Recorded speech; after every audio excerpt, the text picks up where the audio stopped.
Was ist los? Hast du wieder den Blues? Nicht genug Motivation, um einen Sinn zu finden, in den Tag zu starten. Alles, was du tust, erscheint dir unerträglich. Fühlst du dich, als gäbe es keinen Ausweg.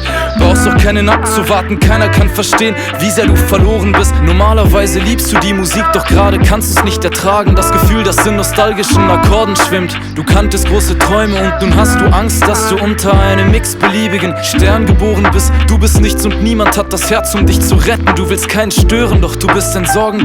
Freunde werden älter, Augen bisschen kälter, Träume materieller, das Gefühl zu fliegen seltener. Deine Vorbilder erscheinen dir schon lang nicht mehr zufrieden. Wörter wie Liebe findest du unpräzis. Siehst das Ganze hormoneller, bleibst an der Oberfläche, wo die Wogen glatt sind, und ignorierst die Depression in deinem Keller. Es ist besser so, denn die Welt verliert an Zauber, wenn man früh zu viele Widersprüche ortet. Die Fragen stellt, die Mama nie beantwortet. Und langsam merkst du, wie deine Überzeugungen aus dem offenen Fenster fliegen. Und seitdem wirst du das Gefühl nicht los, dass wenn du zu tief graben gehst, am Ende nur ungelöste Fragen vor dir liegen. Wirst das Gefühl nicht los, dass keiner ne Ahnung hat, was läuft. Denn wenn du jemandem zu lange zuhörst, bist du am Ende jedes Mal enttäuscht.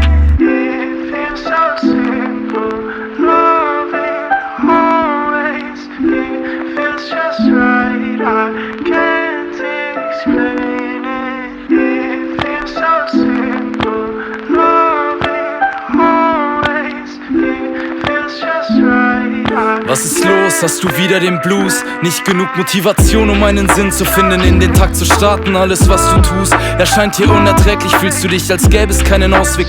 Brauchst auch keinen abzuwarten. Keiner kann verstehen, wie sehr du verloren bist. Normalerweise liebst du die Musik, doch gerade kannst du es nicht ertragen. Das Gefühl, das in nostalgischen Akkorden schwimmt. Du kanntest große Träume und nun hast du Angst, dass du unter einem x-beliebigen Stern geboren bist. Du bist nichts und niemand hat das Herz, um dich zu retten. Du willst keinen stören, doch du bist ein Sorgenkind. Jetzt merkst du, dass die Welt sich nicht um dich dreht, auch nicht stehen bleibt, im Gegenteil. Hast das Gefühl, dass du auch daheim nicht ganz geborgen bist, dass etwas in dir nicht in Ordnung ist. Fühlst dich instinktiv nie wie zu Hause, als hättest du den Shit hier nicht verdient. Wie solltest du dich auch in deiner Haut zu Hause fühlen, wenn die wichtigste Person auf Erden dich nicht einmal richtig liebt? Am schlimmsten plagt dich dein Gewissen, all die verpennten Stunden, von denen nur die Kissen wissen. Rückblickend ergibt der Shit so wenig Sinn, dass du Potenzial verballert hast aus Angst vor dem Resultat, weil du Angst hattest zu wissen, wer du bist. Krank, kannst es immer noch nicht fassen. Irgendwas in dir schafft es einfach nicht, es zu vergessen. Denn seit Papa weg ist, hat das Gefühl, nicht gut genug zu sein, dich nie verlassen.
Explain.